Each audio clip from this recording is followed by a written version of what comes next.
Welcome to Damn Good Movie Memories with your host, Brian Davis. This podcast is the cure for your long commute and super boring workday.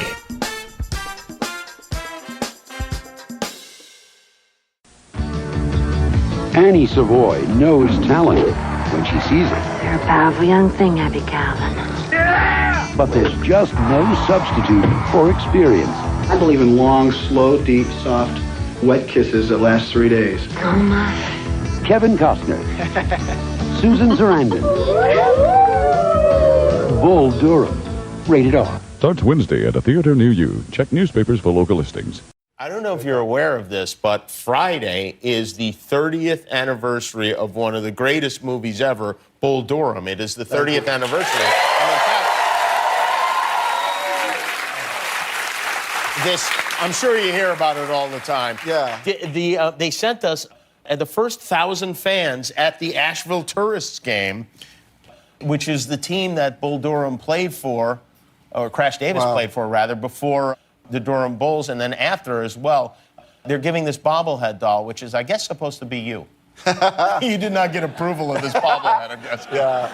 But it does tremble a little bit, like your dad when he saw the snake. Yeah. Do baseball players bring that movie up to you?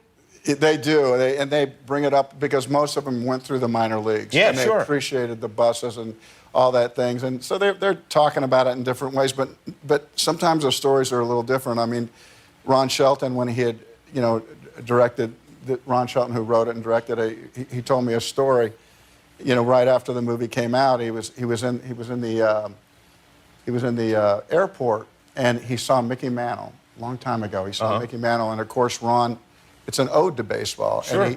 And he wanted to go up to Mickey, but he's a guy's guy, and so he wasn't going to bother him, right, like that. And he told the story, to me and then to his friend, and his friend goes, "Man, you should. What are you talking about? You should have went up to him." He goes, "He was on talk show last night in New York. I don't know if it was David. I don't know who it was." Oh, Mickey Mantle was on Letterman. But they started talking to him about, it might have been another one, but they started talking to him about this movie that was really funny. He goes, "Have you seen it?" And he goes, "Yeah." And he goes, "It was funny." And Mickey goes, "No." And he goes, "But it was funny, Mickey." And he goes, "No." He had to know Mickey. And pretty soon the host realized that Mickey didn't think what the movie was funny. He goes, "Well," and he kind of came to his senses. He kind of really listened. He goes, "Well, what was it, Mickey?" And he said, that movie's sad. That movie's like really sad." And he goes, "Really?" He says, "Yeah." And he goes, that guy could really hit.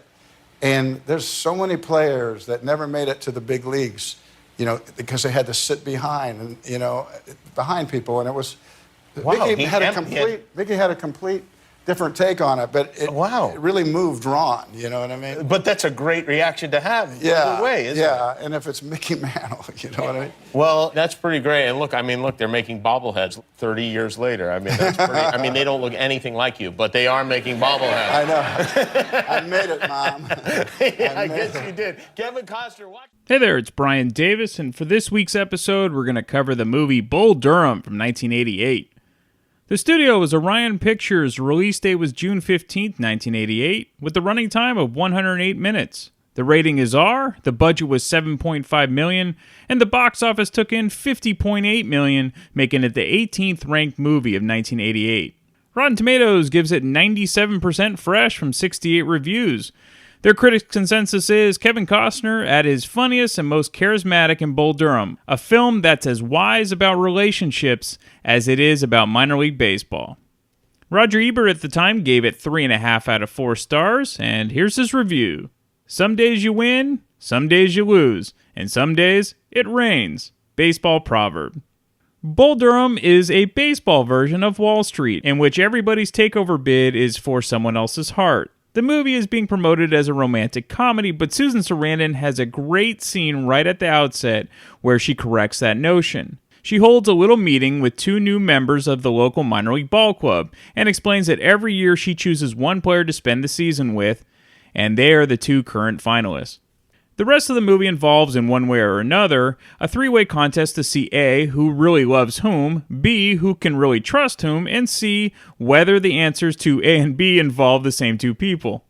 A lot of baseball is played along the way. Bull Durham was written and directed by Ron Shelton, who spent some time in the minor leagues, and this is a sports movie that knows what it is talking about. There are quiet little scenes that have the ring of absolute accuracy, as when a player is called into the office and told his contract is not being picked up, and the blow is softened by the careful mention of a possibility of a coaching job in the organization next season. And there probably isn't a coaching job, and nobody wants it anyway, but by such lies can sad truths be told. The movie stars Kevin Costner as Crash Davis, an aging catcher and minor league veteran who knows the ropes, and Tim Robbins as Nuke LaLoosh, a hot young pitcher who has a great fastball but no control and no maturity. Costner has been brought to the club to provide some seasoning for the rookie, and so inevitably they get into a fight before they've even been introduced. Costner has observed that Robbins has great control, unless he thinks about what he's doing. One moment of thought and the ball gets pitched into the stands. That kind of baseball philosophy provides a sound background for the movie, which has its foreground in Susan Sarandon's bedroom. I don't know who else could have been hired to play Annie Savoy, the Sarandon character who pledges her heart and her body to one player a season, but I doubt if the character would have worked without Sarandon's wonderful performance. Annie could have been portrayed as a lot of things, as a tramp maybe, or a pathetic case study, but Sarandon portrays her as a woman who quite simply loves baseball and baseball players and wants to do her thing for the home team. Why does she limit her love affairs to one season? Anyone who has ever been a minor league baseball fan knows the answer to that one. Anybody who is good moves up after a year, and Annie, of course, is only interested in the best players. Bull Durham is a treasure of a movie because it knows so much about baseball and so little about love. The movie is a complete unrealistic romantic fantasy, and in the real world, the delicate little balancing act of these three people would crash into pieces. But this is a movie, and so we want to believe in love, and we want to believe that once in a while lovers can get a break from fate. That's why the movie's ending is so perfect. Not because it seems just right, but because it seems wildly impossible, and we want to believe it anyway. And that's the end of Ebert's review. Ebert is totally spot on about Susan Sarandon because nobody else could have played the Annie character, just like Kevin Costner was perfect as Crash Davis. Bull Durham is not only one of the greatest baseball movies ever made, but it's actually one of the greatest sports movies ever made. And the reason I love Bull Durham so much is that the plot does not rely on that one championship big game to wrap up the story. Almost all sports movies have that championship fairy tale type ending, and Bull Durham simply does not need to rely on conventional endings. And really, the lack of the one major game is truly the spirit of baseball. Baseball seasons are really daily grinds that last over half the calendar year, and that's where Bull Durham really nails the essence of baseball, the day in and day out life of a ballplayer. Alright, let's get into the main cast. Of course, Kevin Costner plays Crash Davis, and today we think of Costner and the plethora of sports movies he's made. Bull Durham has the distinction of being his first sports movie, and what a way to begin! Costner's career started slowly in the early 1980s, and he even had his scene cut out of The Big Chill in 1983. He played the friend who killed himself at the beginning of the film that led to the rest of the friends to reunite for his funeral. But 1985 was a good year for Costner, as he was in 3 films, Fandango, Silverado, and American Flyers. His real break was playing Elliot Ness in 1987's film adaptation of The Untouchables, co-starring Sean Connery and Robert De Niro. Next, he was in a great thriller with Gene Hackman called No Way Out, which was a remake of The Big Clock, which had Ray Milland in it.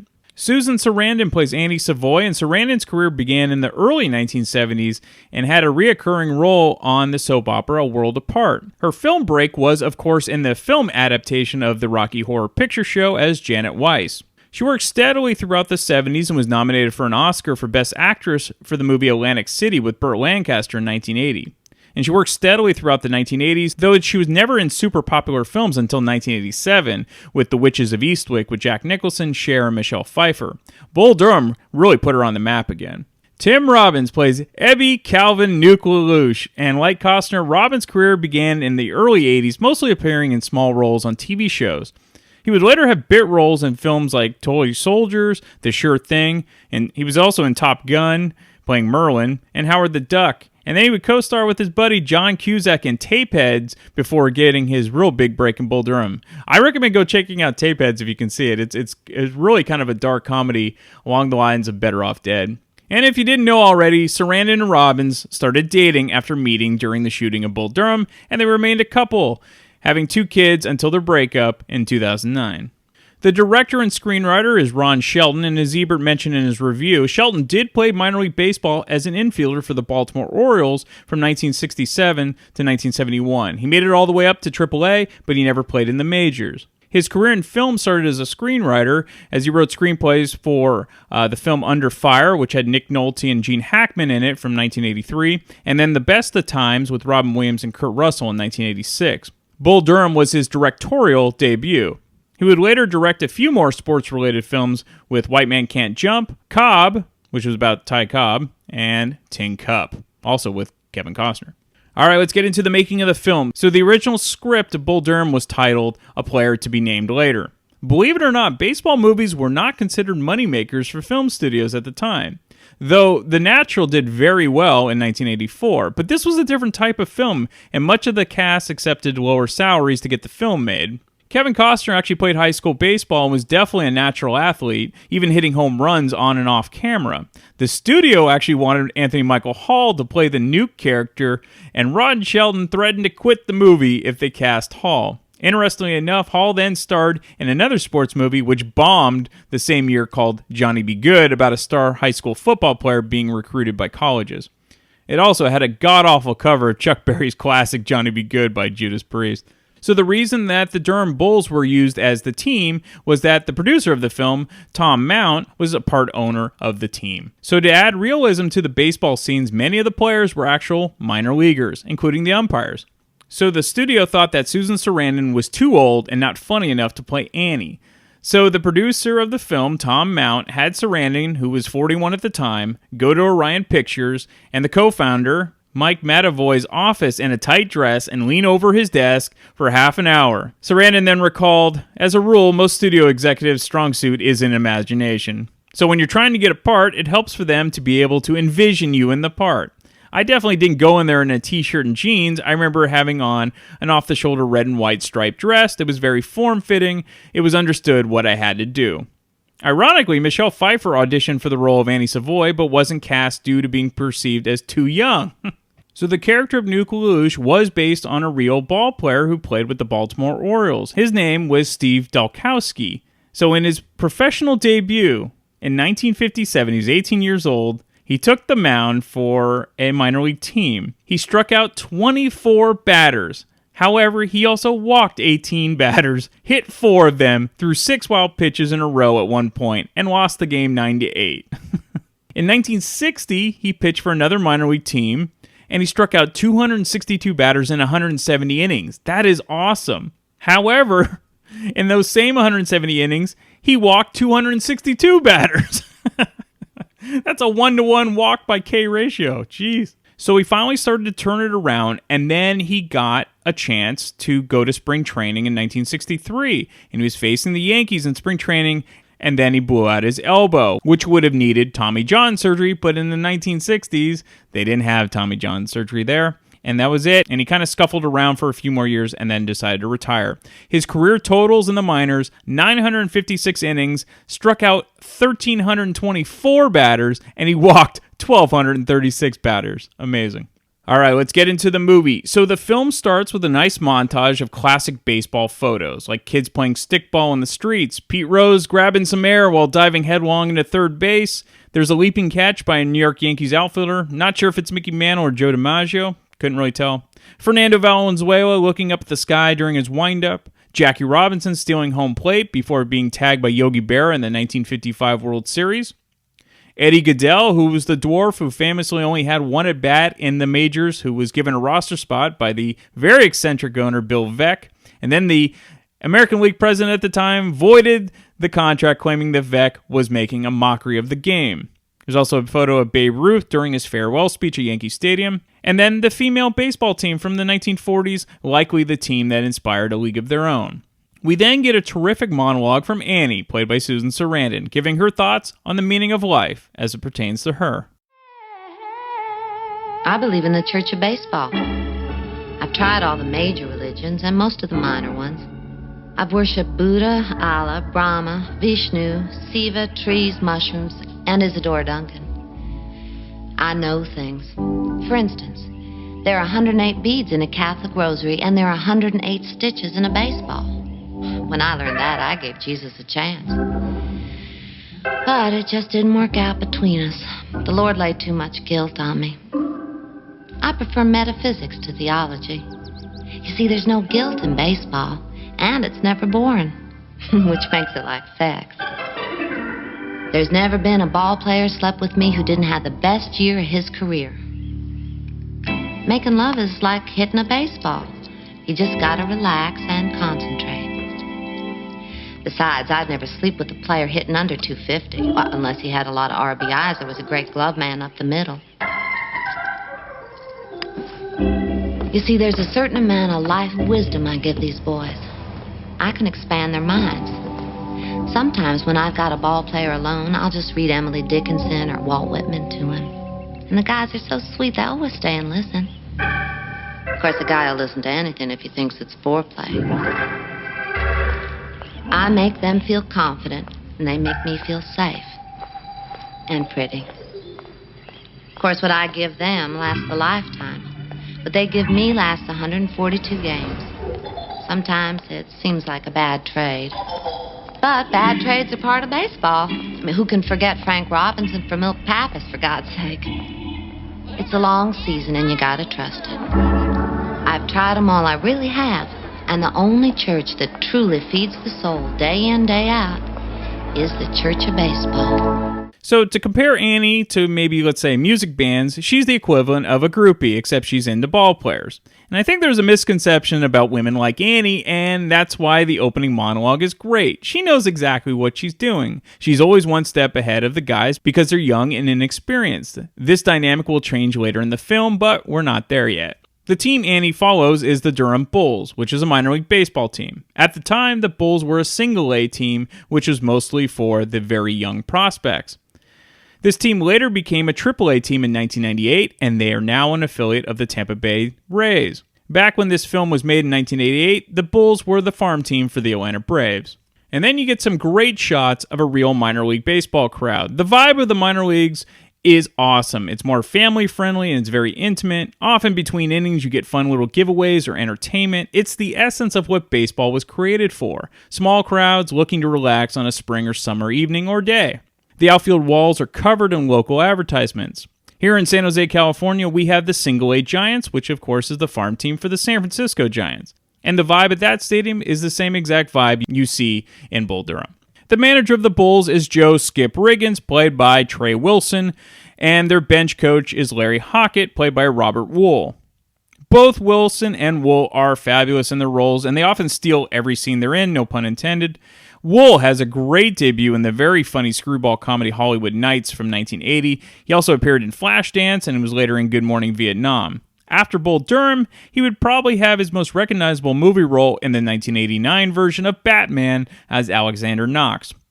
For Trey Wilson, sadly, he died in 1989 after having a brain hemorrhage. He did appear in 5 films after Bull Durham, most notably Married to the Mob, Twins, and Great Balls of Fire playing Sam Phillips.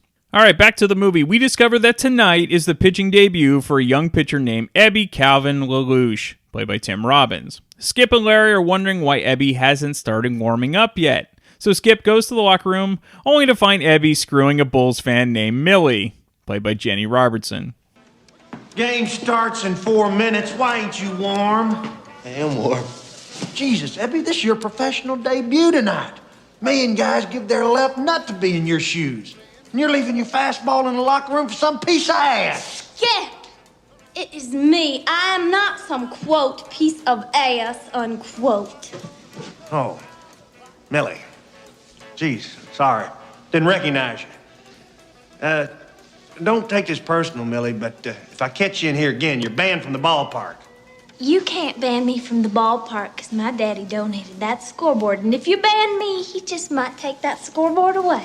Well, what do we need a scoreboard for? I ain't scored any runs all year. Now you get your ass out there. Hey, boss, I got a question. What?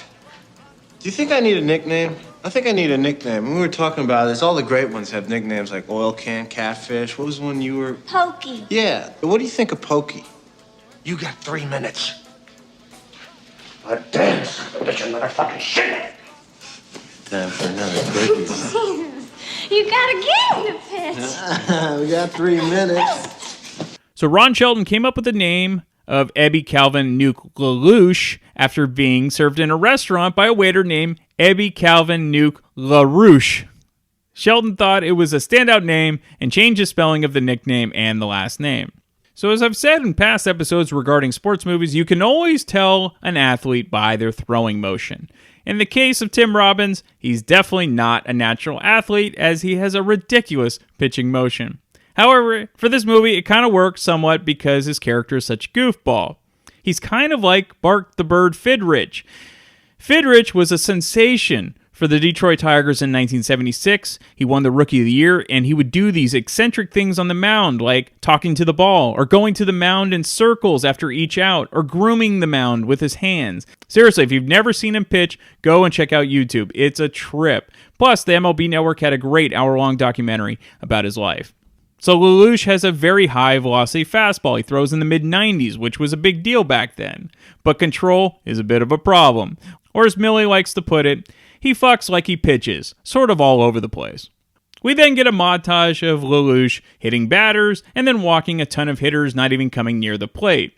And he decides to offer a few tips, telling him to arch his back, which does get him into the strike zone. Then before you know it, he's hitting the mascot with a pitch, the bull. We get a great scene of Skip and Larry discussing LaRouche's performance. He walked 18 and struck out 18. He also hit the sports writers, the PA announcer, and the bull twice. All new league records, as Larry points out. We are then introduced to Crash Davis, who makes an entry like only he can. Who are you? Who's he? I'm the player to be named later. Crash Davis. I'm Joe Riggins. And you, Larry Hockett, should recognize me, because 5 years ago in the Texas League, you were pitching for El Paso. I was hitting cleanup for Shreveport. You hung a curveball on a 0-2 pitch in a 3-2 game in the bottom of the 8th, and I tattooed it over the Michelin tire sign and beat you 4-3. Crash is a longtime minor league player on his last legs who's been sent down to A-ball in order to mentor LaRouche. Crash feels he's too old to deal with a wild rookie pitcher and thinks about quitting baseball before deciding he's actually going to do this. As Larry puts it, LaRouche has $1 million arm, but a 5-cent head. That night, the team is hanging out at the local bar. Crash appears at the bar and introduces himself to Annie and Max. Max is kind of the mascot for the team that isn't the bull. Abby is the life of the party, dancing with every woman in the bar. Crash isn't impressed, but Annie likes Abby.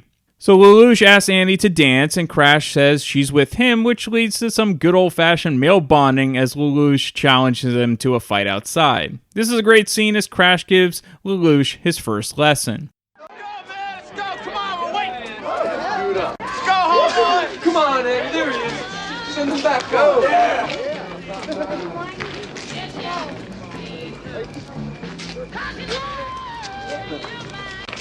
Look, I don't believe in fighting, all right? Let's just... Oh, that's really sweet. I don't believe... Fuck you, you pussy. All right. Take the first shot at me. No way, man. I don't hit no man first. All right, then. Hit me in the chest with that. I'd kill you. Yeah? From what I hear, you couldn't hit water if you fell out of a fucking boat.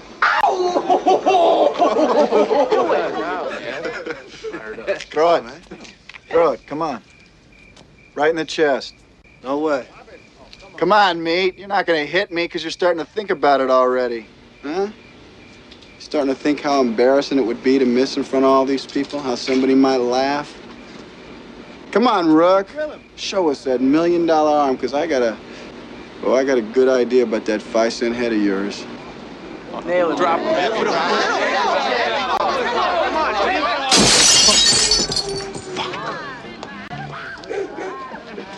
Ball 4. Who the fuck are you, man?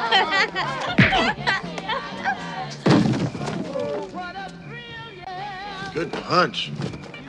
I'm Crash Davis. I'm your new catcher, and you just got lesson number 1. Don't think. Can only hurt the ball club.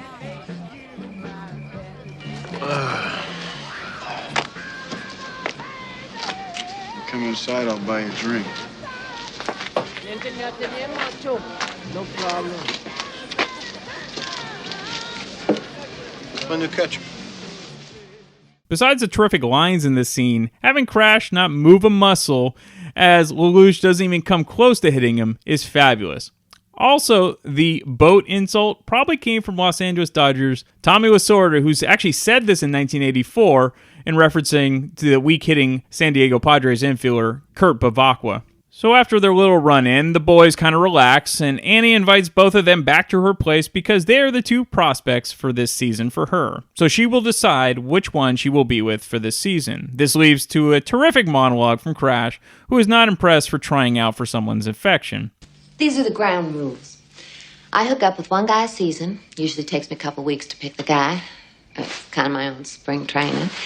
And, well, you two are the most promising prospects of the season so far.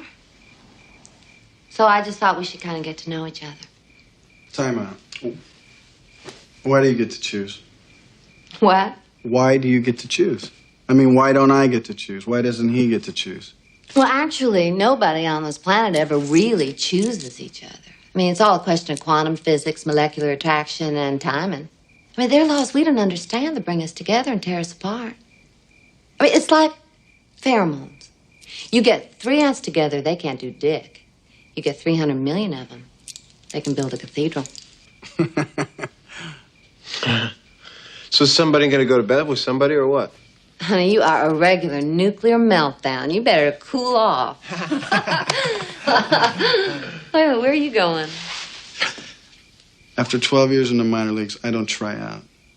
Besides, I don't believe in quantum physics when it comes to matters of the heart. What do you believe in then? Well, I believe in the soul. The cock, the pussy, the small of a woman's back, the hanging curveball, high fiber, good scotch, that the novels of Susan Sontag are self-indulgent, overrated crap. I believe Lee Harvey Oswald acted alone. I believe there ought to be a constitutional amendment outlawing AstroTurf and the designated hitter. I believe in the sweet spot, softcore pornography, opening your presents Christmas morning rather than Christmas Eve, and I believe in long, slow, deep, soft, wet kisses that last 3 days. Good night. Oh, my. Crash. Hey, Annie, what's all this molecule stuff? Crash. Crash, wait. Look, all I want is a date. I'm not going to fall in love with you and nothing. I'm not interested in a woman who's interested in that boy. Good night. Well, I'm not interested yet. Who you calling a boy? See you at the yard, meet. Damn, nobody's ever said no to a date with me before. He's crazy. I want you bad. It's kind of funny that Costner mentions Lee Harvey Oswald as he would go on to star in the movie JFK a few years later. Anyway, as Ebby insinuated, not too subtly, he just wants to get laid because he's a kid. However, Annie controls everything with her rookies, and he doesn't get laid at all. She ties him to the bedpost and reads Walt Whitman poems to him all night, which is pretty hilarious. How's that for kinky?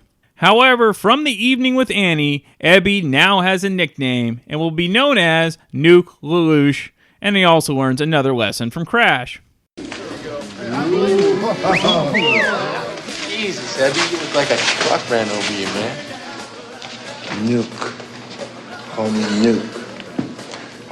Annie says it's my new nickname. Okay, Nuke. Go get him, man. Annie nailed you? Annie nailed you? That's great. That's great. That means you're going to have a great year. Is she, as good as they say? No, man, we didn't fuck. No, she read poetry to me all night. It's more tiring than fucking. Oh, limpid jets of love. Hey, Crash. Does that mean what I think it means? Limpid jets of love? Your shower shoes have fungus on them. You'll never make it to the bigs with fungus on your shower shoes. Think classy, you'll be classy. If you win 20 in the show, you can let the fungus grow back on your shower shoes and the press will think you're colorful. Until you win 20 in the show, however, Means you're a slob. So in Crash's first game, we get a terrific scene of what it's like to get inside the batter's mind when they're hitting. See, no other movie to this point had really covered the mental part of being at bat.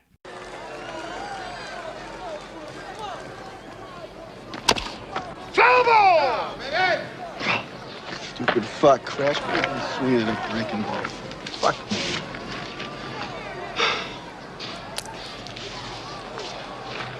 Why don't you start me off with a hammer? You're thinking too much, Crash. You're thinking too much. Get out of your fucking head. Don't let him in your kitchen. Come on, Crash. Just relax. You got it, honey. All right, here we go now. Stay back. Relax. Quick bat. Quick bat. Quick.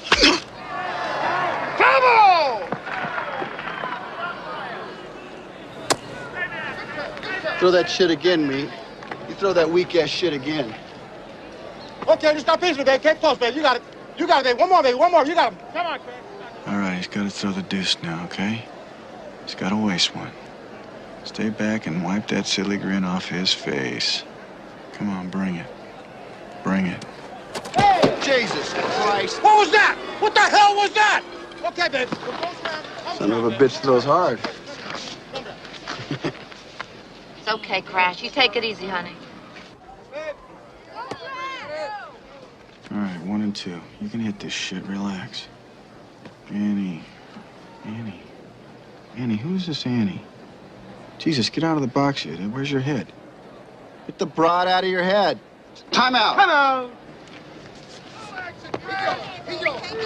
You're right. Get a hit, Crash. Shut up.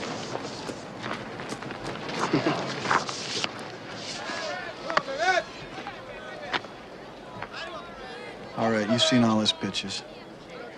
You've seen them all. Just shorten up, Crash. Now bring me the gas, kid. Bring me the gas. Bring me the gas. Quit that.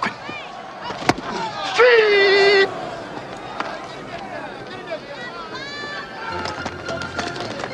Scotty, baby, take this to Crash. Folks, we have a little lost girl up here. Says her name is Lida Ann Baker. She'll be waiting at the main ticket box for her daddy, Dieter Baker. Dieter, come on, get your little girl. Crash, What? that was for me. Read it. Dear Crash, you have a lovely swing, but you're pulling your hips out too early. I'd be happy to meet with you tomorrow at the batting cage to discuss it. Signed, Annie. Well, if there was one chick who know you pulling your hips out early, it'd be Annie.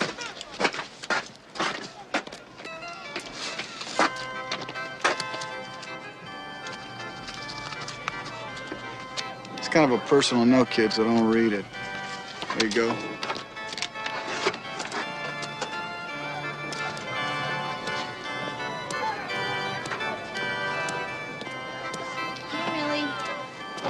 What's it say?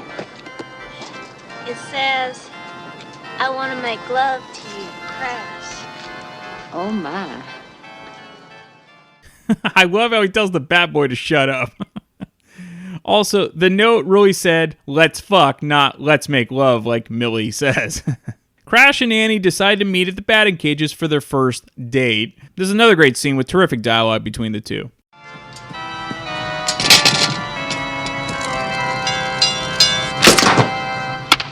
See my hips? Yep. Now I think Susan Sontag is brilliant. So is this gonna happen? Us? I'm committed to Nuke for the season. Oh. You had your chance the other day. What is it that you see in this guy? I mean, he's a young, wild, dim, pretty boy. Young men are uncomplicated. And he's not dim. He's just inexperienced. It's my job to give him life wisdom and to help him get on to the major leagues.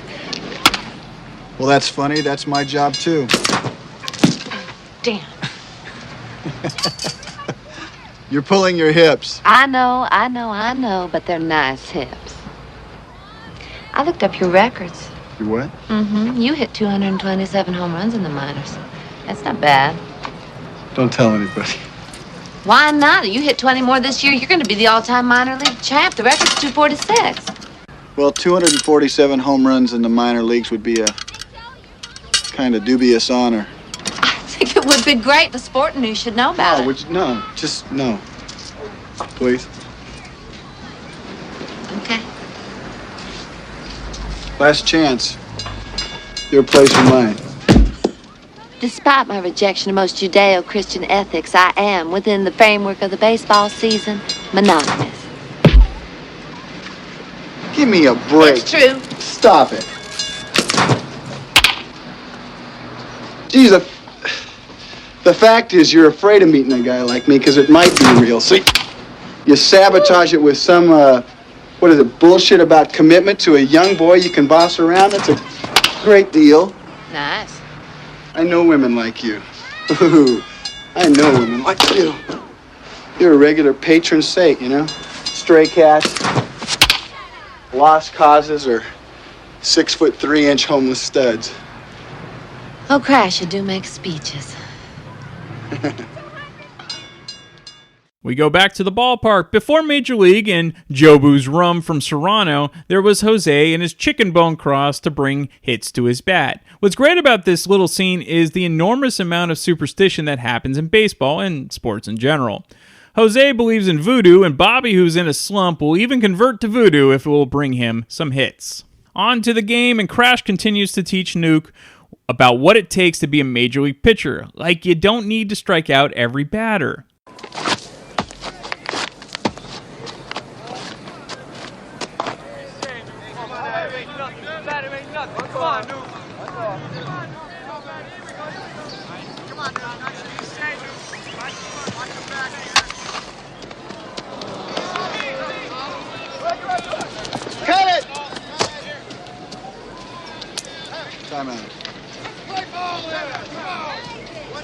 Stay there. Give me the ball. Hey. Relax. All right? Don't try to strike everybody out. Strikeouts are boring. Besides that, they're fascist. Throw some ground balls. It's more democratic. What's this guy know anyway? If he's so great, how come he's been in the minors for 10 years? If he's so hot, how come Annie wants me instead of him? Oh, hey. And another thing, me. You don't know shit. All right? You want to make it to the show, you'll listen to me. Annie only wants you because she can boss you around, got it? So relax, let's have some fun out here. This game's fun, okay? It's fun, goddammit. And hey, don't hold the ball so hard, okay? It's an egg. Hold it like an egg. What's he know about fun? I'm young, I know about fun. An old man, he don't know nothing about fun. All right, nobody's gone out there. Why is he calling for a curveball? I want to bring heat. Shake him off. Throw what you want.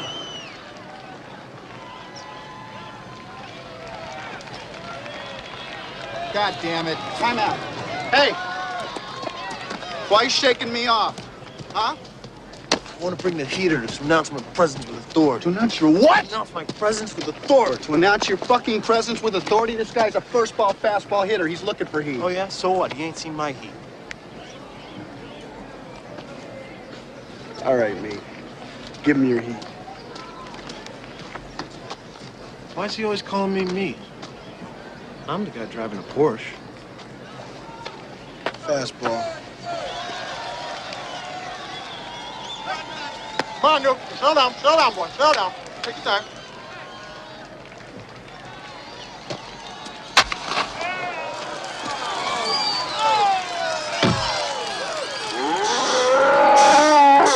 Home run for Bert Brooks of the Fayetteville General. What are you doing? Huh? What are you doing standing here? I give you a gift. You stand here, show up my pitcher. Run, dummy! Give me the ball.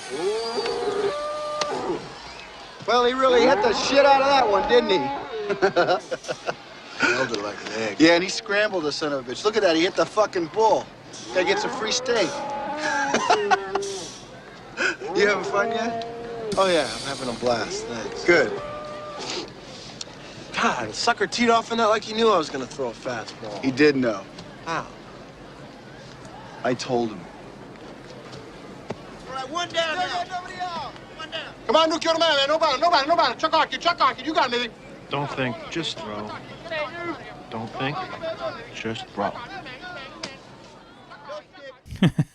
Moral of the story, listen to your catcher. Crash hits his first homer of the season, though it's not enough and the team loses the game. Skip is frustrated with the lack of production from the team, which leads to a very funny and memorable scene. Hell of a shot. Sorry it got wasted. Jeez. I don't know what to do with these guys. I beg, I plead, I try to be a nice guy. I'm a nice guy. I don't... Huh? They're kids. Scare them. That's what I do. Yeah.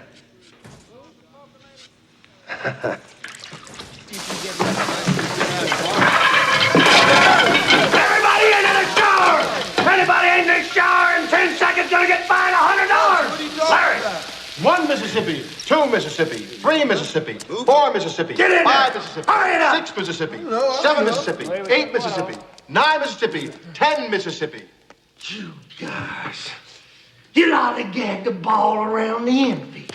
You lollygag your way down to first. You lollygag in and out of the dugout.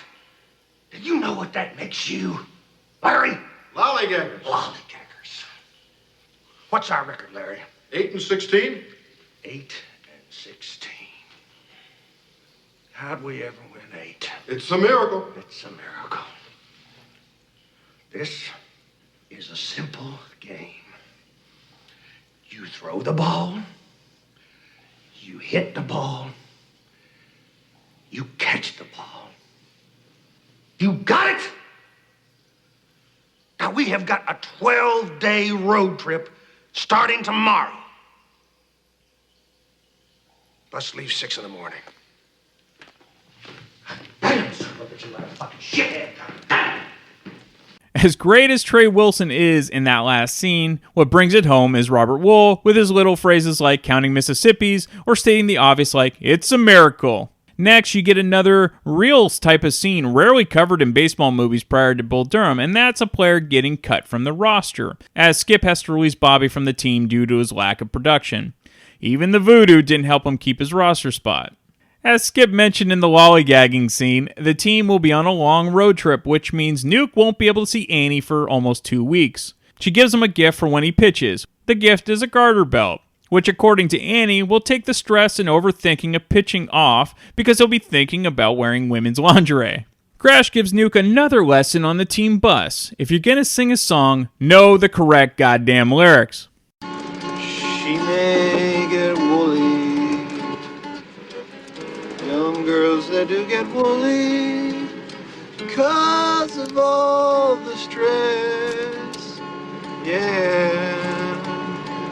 When they get woolly, try a little tenderness. Yeah. Stop it.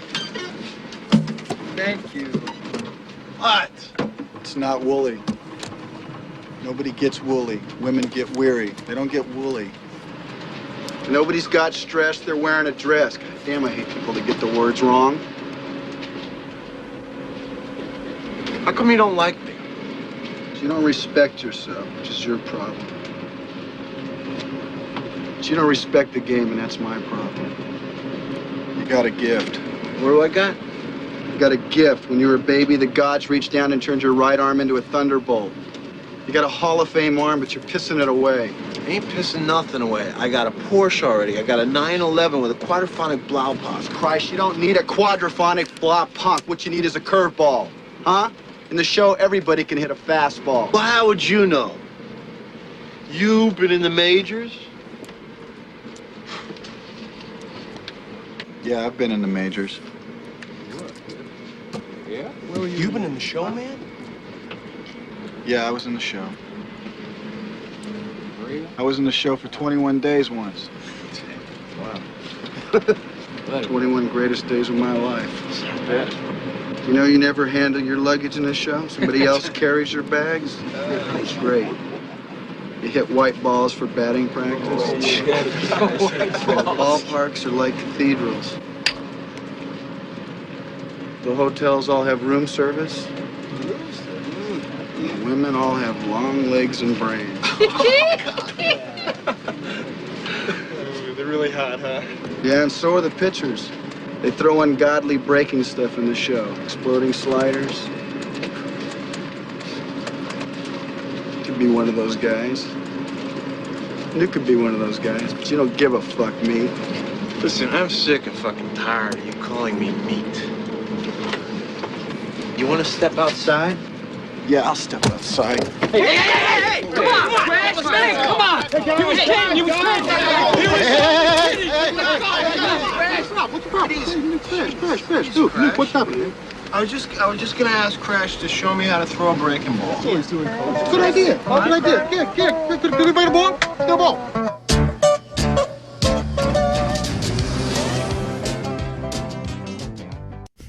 For all the heavy metal fans out there, you'll be happy to know that Nuke was wearing an Iron Maiden Live After Death shirt while almost getting his ass kicked for not knowing the lyrics to Otis Redding's Try a Little Tenderness. We then get a nice little montage of the team on the road trip. It's amusing to see the local announcer for the Bulls get phone call updates as he broadcasts the game like he's there in person, though he's just in a radio studio. This is actually how some road broadcasts used to happen in the early days of radio play-by-play. The start of the road trip does not go well as the team loses 7 games in a row. It's so bad the team wants a day off, so Crash makes a $100 bet with a few of the guys that he can get a rain out for the team. This leads to a great scene where Crash, Nuke, and 2 other players decide to flood the field with sprinklers, causing a makeshift rainout.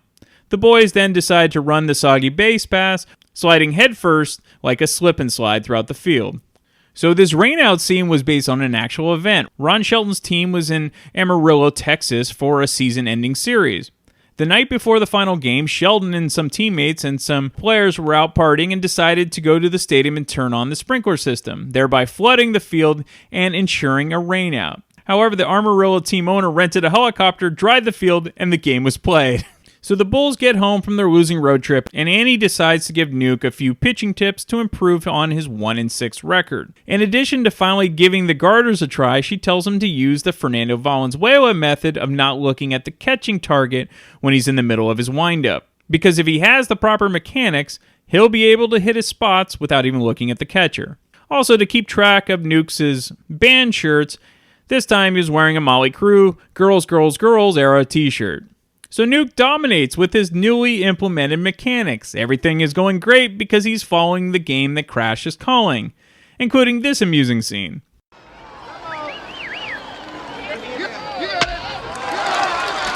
Back! Room, you got room! Back! You got room!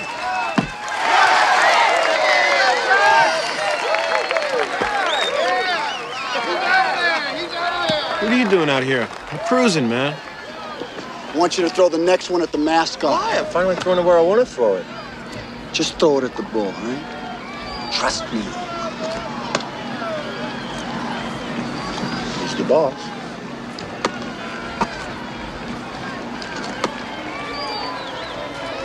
A staggering start by LaLoosh. He's thrown 5 outs on 9 pitches, all of them strikes. He's got pinpoint control here tonight, Bull fans. Here's the pitch.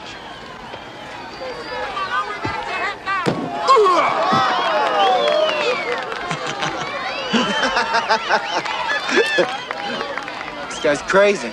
Yep. I wouldn't dig in there if I was you. Next one might be at your head. I don't know where it's gonna go. I swear to God.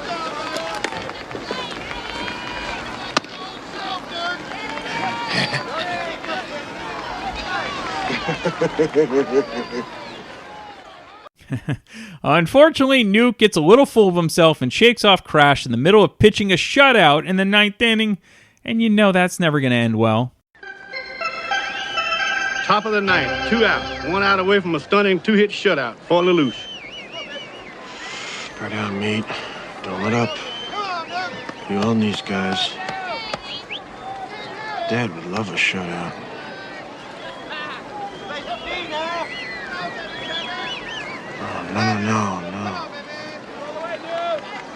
No. He's looking for heat. Let me give him the deuce. Oh, no, he's shaking off the signs. Big mistake. This son of a bitch has thrown a 2-hit shutout. He's shaking me off. You believe that shit? Charlie, here comes the deuce. And when you speak of me, speak well.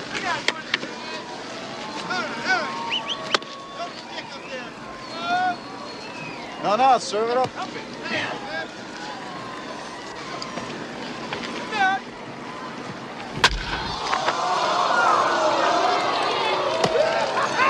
On front. Give me foul. Ball.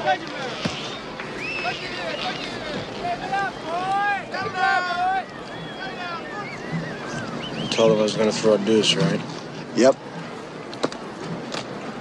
Man, that ball got out of here in a hurry. You know, anything travels that far, I ought to have a damn stewardess on it, don't you think?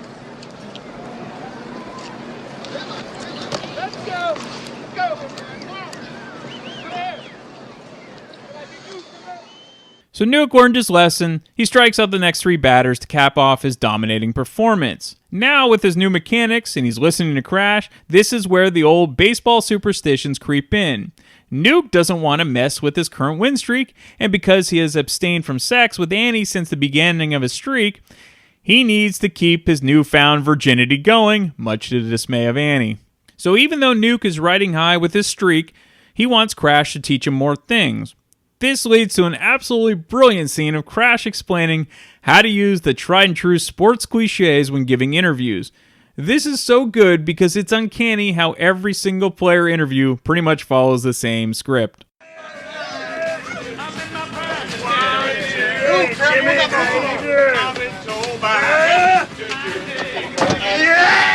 I love winning, man. I fucking love winning. You hear what I'm saying? It's like better than losing. Teach me something new, man. I need to learn. Teach me something. Well, you got something to write with? Good, it's time to work on your interviews. My interviews? What do I got to do? You're gonna have to learn your cliches. You're gonna have to study them. You're gonna have to know them. They're your friends. Write this down. We gotta play them one day at a time. Got to play. It's pretty boring. Of course it's boring. That's the point. Write it down. One day at a time. All right, I'm just happy to be here. Hope I can help the ball club. I know, write it down. I just want to give it my best shot, and the good Lord willing, things will work out. Good Lord willing, Things will work out. Yep. How's Annie? She's getting pretty steamed, actually, because I'm still rechanneling my sexual energy. Figuring I'm just going to cave in and sleep with her, you know, calm her down. Look, are you out of your mind? Well, Are you out of your mind? Just talking about one time. If you give in now, you might start losing. Huh? Never fuck with a winning streak. As tough as hitters can be, Annie is even tougher for Nuke to strike out. I'm so proud of you guys.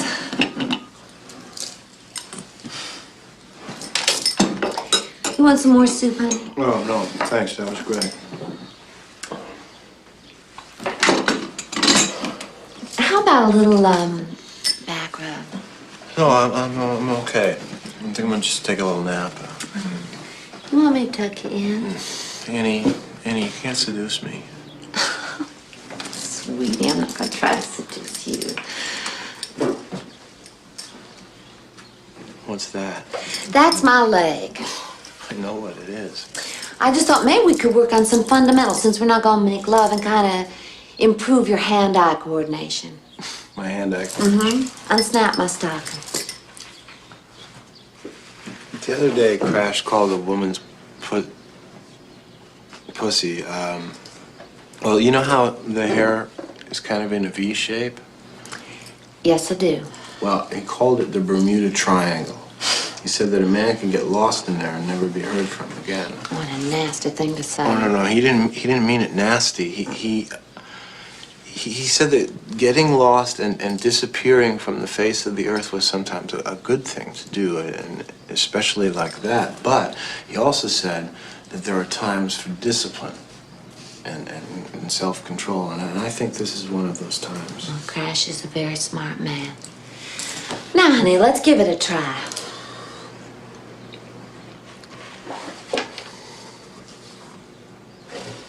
Here, wait, watch.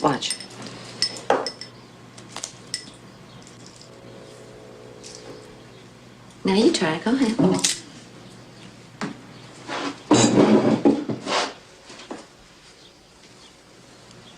Mm-hmm. Yeah.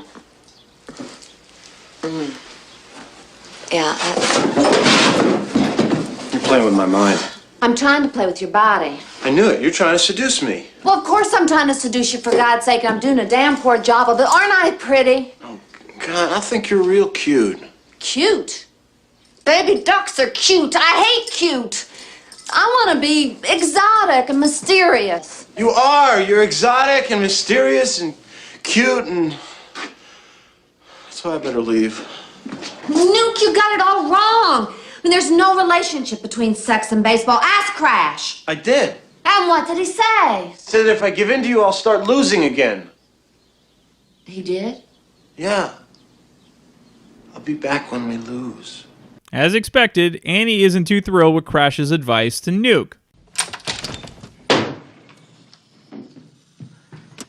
How dare you tell Nuke to stay out of my bed? You are messing with my private life. Knock, knock, come in. You're Where's confusing like, him. thank you. You're confusing him. You're bending his mind all out of What? shape. You're confusing him. Confusing him? You got him breathing out of the wrong goddamn eyelid. You got him parading around the locker room like a fruit. That is a religious ritual, and it happens to be working, if you don't mind my saying. Wait a second. Wait. Who dresses you? What? Who dresses you? I mean, do you think this is a little excessive for the Carolina League? The road of excess leads to the palace of wisdom. William Blake. What, William Blake? William Blake. What, William Blake? William Blake. What do you mean, William Blake? I mean William Blake. Who are you? I mean, do you have a job? I teach part-time at Alamance Junior College. English 101 and beginning composition. Having a conversation with you is like is like a Martian talking to a fungo. Oh, cute. That's really... just because sometimes you manage to be clever and you have a nice smile does not mean you are not full of shit. But I'm full of shit? You're full I'm of full shit. of shit? You You're are full Newt's of shit. chastity was your idea. I know. I'm telling you, just keep your hands out. I never That's what told I'm him telling to you. Oh, stay yes, out of you your did. bed. You most certainly I did. never told him to stay out of your Yes, you bed. did. I told him that a player on a streak has to respect the streak. Fine. You know why? Because they don't happen very often. Right. If you believe you're playing well because you're getting laid, or because you're not getting laid, or because you wear women's underwear, then you are. And you should know that. Come on, Annie, think of something clever to say, huh? Something full of magic, religion, bullshit. Come on, dazzle me. I want you. What? I said I want you. Stop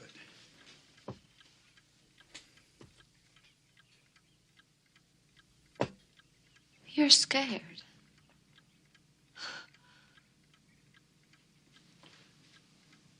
Maybe I am. But I still think you should leave. Okay, well, this is the damnedest season I've ever seen. I mean, the Durham Bulls can't lose, and I can't get laid. So originally, after Annie and Crash had their argument in Crash's apartment, there was a scene in which Annie and Crash go to a bar and have a heart-to-heart talk. In the talk, Crash asks Annie why she loves baseball so much. She then explains that several years before, her estranged father passed away, and that the funeral took place in Florida. She was so distraught after the funeral that she wandered off and ended up at the New York Yankees spring training facility where she met legendary Yankees catcher Thurman Munson. thus explaining her shrine to Munson scene in the film. From then on, she developed a deep-rooted love for the game. However, according to Ron Shelton, he cut the scene out when it was received poorly during the test screening. And after the scene was removed, a second test screening was done, and the movie received a high score. And for those not up on baseball history, Thurman Munson actually died in a plane crash in August of 1979 in the middle of the season. Alright, so we go back to the movie. For that night's game, Nuke's stuff isn't great, and he's struggling on the mound. All sorts of funny things happen in this game. First, we get one of the best scenes as we finally discover what sort of advice pitching coaches actually give during mound visits. Yeah, give me the ball. Hello. Up to the plate, Junior Shockley. What's wrong? I'm a little nervous. My old man's here. Your dad's here? Where's he at? He's right behind home plate. Don't look. Don't look. Look, he's waving. Hey, he's just your old man. He's as full of shit as anybody. Hey, what's going on? Breathing through the wrong fucking eyelid again, dude. Shut up. Hey, did you guys hear about Jimmy and Millie? Yeah. They got engaged. Can you believe that? Oh, yeah? Well, wait till I tell him she's gone down and half the Carolina League. Hey, anybody says anything bad about Millie, I break his neck. Excuse me, guys. I got a game to pitch here. Mira, una brujería, yo no sé. Hey, you guys, don't throw me anything. My girlfriend put a curse on my glove. I'll take the hex off the fucking glove. Give me the glove. Well, then you gotta cut the head off a live rooster. What the hell's going on out there?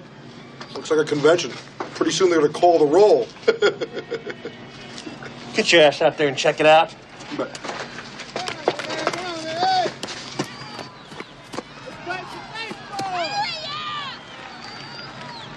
Excuse me, what the hell's going on out here?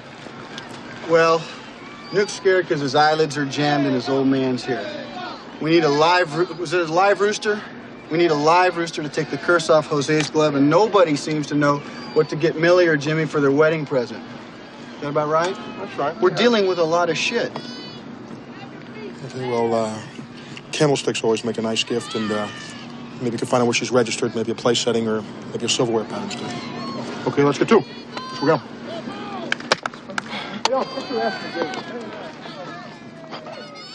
So in this meeting at the pitcher's mound, Robert Wool actually ad-libbed his line about getting candlesticks as a wedding present. He said it was based on a real conversation he had with his wife.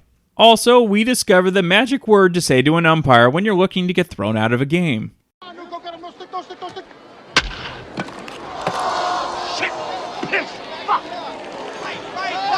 Bring it, bring it, bring it! Come on! He's coming! Go home! Home! Home! Home! Got him! Got him! Say it! No! I got him! Oh, I got him! missed it. I didn't miss him! Oh, yeah. Oh, Jesus Christ, Jack! He still hasn't got the plate! Don't bump me! He still ain't touched the plate! Ah, fuck you! It's a cocksucking call! You call me a cocksucker? No, I said it was a cocksucking call! You can't throw me for that! Well, you missed can't the run me tag! for that! You missed the tag, You buddy! just spit on me! I did not spit You on you! spit I on did me! not spit Oh, on you're in the you! wrong business, Oh, Jack! yeah? You're Susan Roebuck Yeah, right. material. You're pushing it, buddy. You push it. You want me to run you? I'll run you. Well, you want me to call you a cocksucker? Go ahead. Try You want me to try it. call Call me a cocksucker. Call me a please, cocksucker, Dad. and you're out. Pretty please, Call beg me me. a cocksucker, and you're out of here. Cocksucker! You're a cocksucker! Out of here! Shit! What the fuck is that? Shit! Call me a cocksucker. I've never seen Crash so angry. And frankly, sports fans, he used a certain word that's a no-no with umpires. Crash must have called the guy a cocksucker. God, he's so romantic. So, the good news for Annie's libido is that Nuke's winning streak has come to an end, but now she's more interested in Crash. Also, the night after his loss, Nuke gets word that he's going to be called up to the majors. By the way, most 8-ball guys do not go straight to the majors, so that's a bit of a reach for the movie, but for movie purposes, I get it. Nuke visits Crash at the pool hall to tell him the good news, but he doesn't get the reaction he hoped for.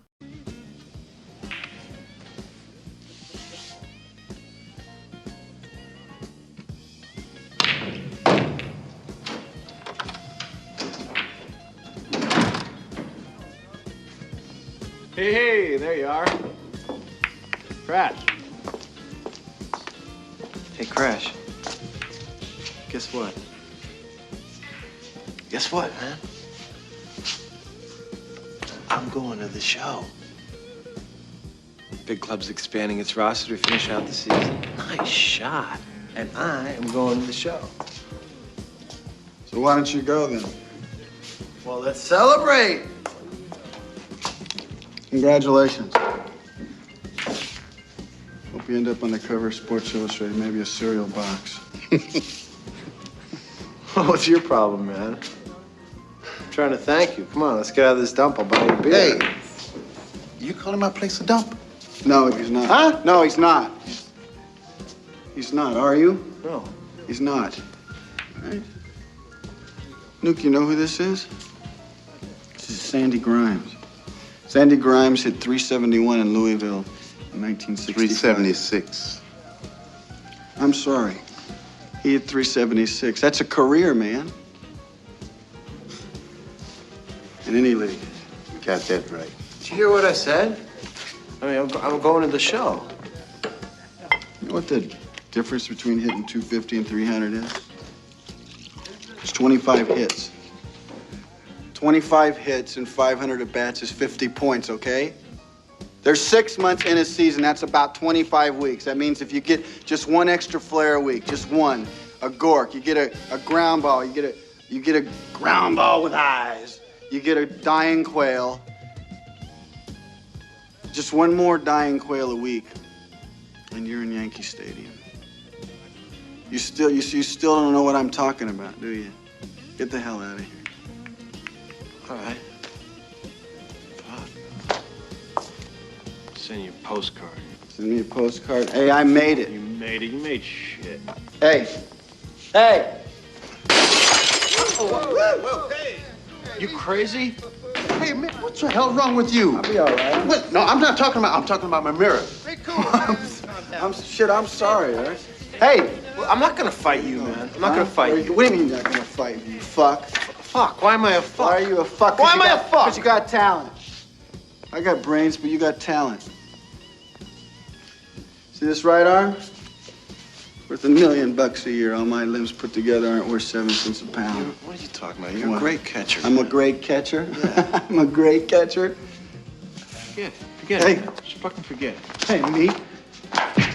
Oh. Damn! Man, I didn't mean to hit you, man. Oh. You hurt my eye. Ow. Sorry. Well, did you hit me with your right hand? Did you hit me with your left? Huh? Did you hit me with your right hand? Did you hit me with your left? My left. Good. It's good. Well, you get in a fight with a drunk, you don't hit him with your pitching hand. God, I can't keep giving you these free lessons, so quit screwing around and help me up.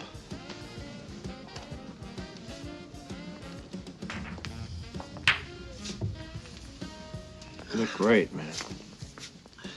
So some viewers might wonder why Crash isn't thrilled for Nuke. Well, Nuke getting called up means that Crash's assignment is essentially over, and Crash realizes that his days are likely numbered with the Bulls, along with his career in general. Not many teams are looking for a catcher in the 30s who's been a career minor leaguer.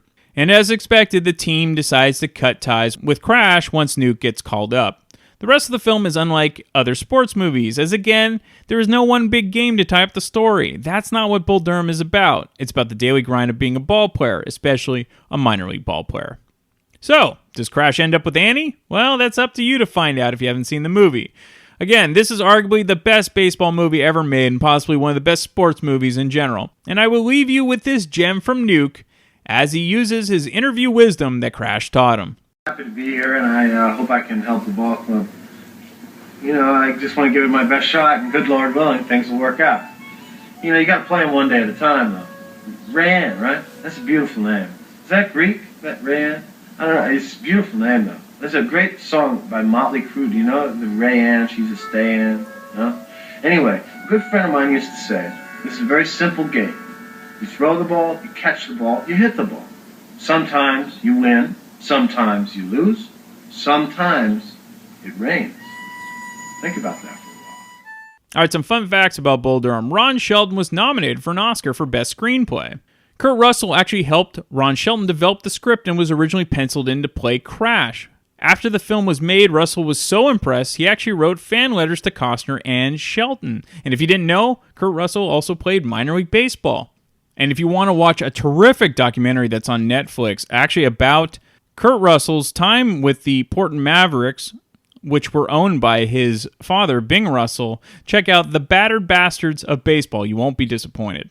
So in the scene where the Bulls have returned from the long trip, Annie is seen at the game wearing a black veil and appearing as if she had just come from a funeral. Well, this was because the previous scene, which was cut out, Annie is actually attending Max Patkin's funeral. That was deleted in post-production. So Ron Shelton had written in a scene where Max, the mascot, was killed in a car crash during the season. Both Jeff Bridges and Don Johnson turned down the role of Crash. Of course, Johnson and Costner would star together in the golf movie Tin Cup. David Duchovny was considered for the role of Nuke. Charlie Sheen was considered for the role of Nuke, but he was already committed to yet another baseball movie called 8 Men Out.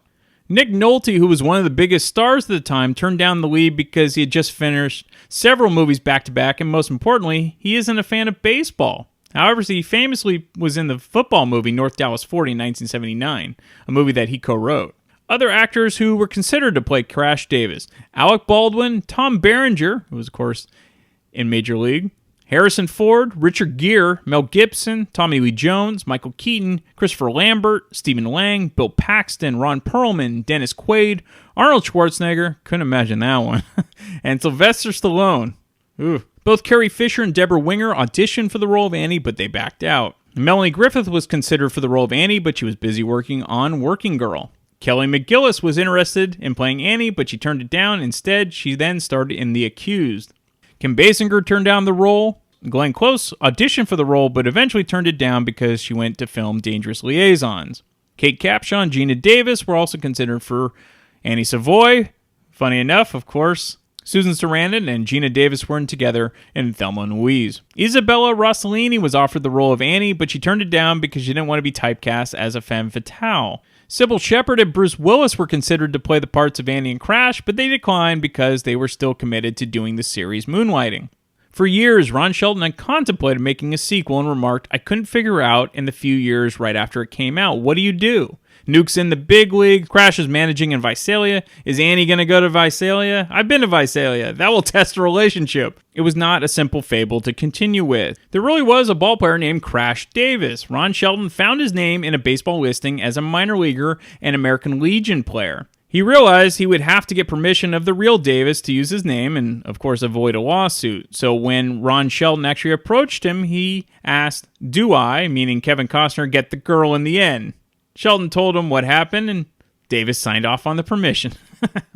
So Crash Davis hits his 247th home run and sets a minor league record. In 2015, Mike Hessman of the Toledo Mud Hens hit his 437th minor league homer, and that is the real minor league record. All right, we have two guests to talk about. The genius that is Bull Durham. We get frequent guest Eric Sinzak, who's always terrific. And then Sonny Pooney from the Growing Up Rock podcast and also Podcast Rock City. They discuss their thoughts on Bull Durham. And I will be back next week for yet another random movie from my DVD collection. All right, batter up and on deck or in the hole or wherever he wants to be, coming to the plate is Eric Sinzak. Welcome back, Eric. Thank you, Brian. Thanks for having me back up to the plate. Absolutely. Absolutely. Just like a nuclear fastball, I never know where it's going. So we'll try this. First I got to ask, are you a big baseball fan? I grew up a baseball fan, and I did play Little League and T-ball, and but I did not play baseball in high school. Okay. Just some softball. That's about it. All right. So what was your team when you were growing up? The Braves. Atlanta Braves. Yeah, yeah. So Dale Murphy and all those guys. Bob Horner. Yep, that's right. Well, yeah, 80s Braves. I collected 80s Braves baseball cards, and my brother Chris, who's fellow podcaster of yours from Festival Geek Podcaster.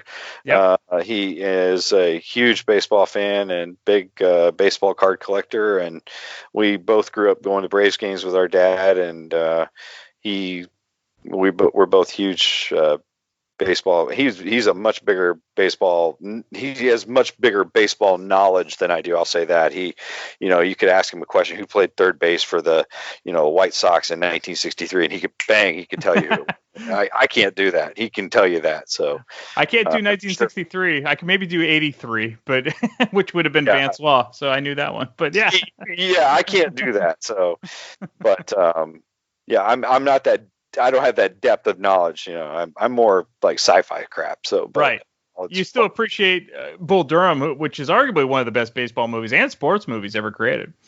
Yeah, I think so. I think it was great because it gives you a great insight into, they show stuff that happens in sports movies on the field, but a lot of sports films don't, they don't give you a whole lot of personality of players off field or, what's going on in their heads a lot of times. And I thought Bull Durham was really good.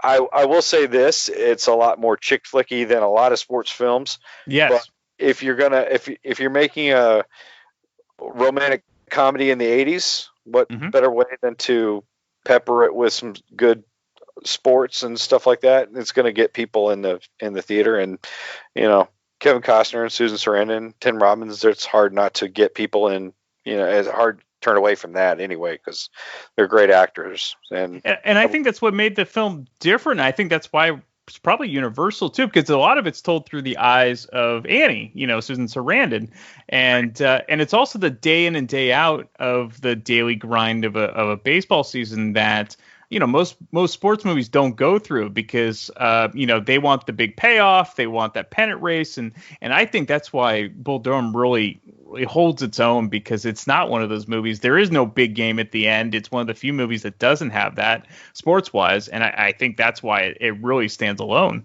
If you had made this film about a major league team, it would not have worked. No. If you had done this about a major league ball player, would have just been completely uninteresting. You're absolutely right. They kind of did it ironically with, did you ever see The Slugger's Wife? No, actually I didn't. I did not watch that. For some reason, every time I went to watch it, I did not see it. Well, what's funny is it takes place in the 80s, and he plays for the Atlanta Braves. So, shit! What am I thinking? I'm thinking of a different movie. No. I have seen that movie. Yeah. I'm sorry. Yeah, I don't know what I'm thinking. Yes, I have seen that movie. Yeah, and I think they tried to kind of go that route, kind of the more female point of view, and it didn't work as well. It just didn't work. You're absolutely right. I'm sorry. I was thinking of something else. No worries. I do know what you're talking about. Yeah. No, you're right. They did try to go in sort of the same fashion where they told it from the female's perspective, having to deal with the men coming at. I know what you mean. But yeah, you're right. Yeah. Well, the great part, I can't think. Well, one, Kevin Costner is a good athlete. You could tell he could actually play some ball, and he looks like he could swing a bat and things like that. On the other hand, Tim Robbins is kind of perfect in a way for the role because he has a terrible throwing motion and he really doesn't look like an athlete, but it works for some reason. How did you feel about the cast? I thought it was cast really well because Tim Robbins is just a mess when you first look at him. You have to.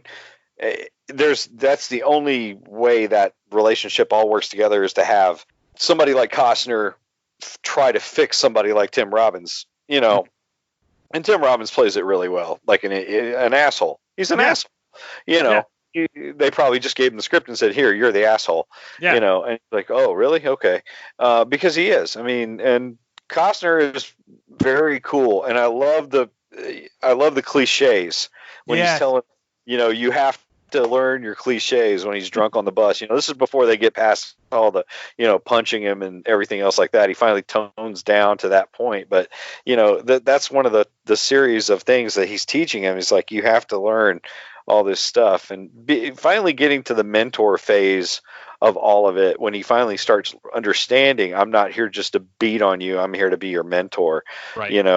That to me is really when things get great in the film.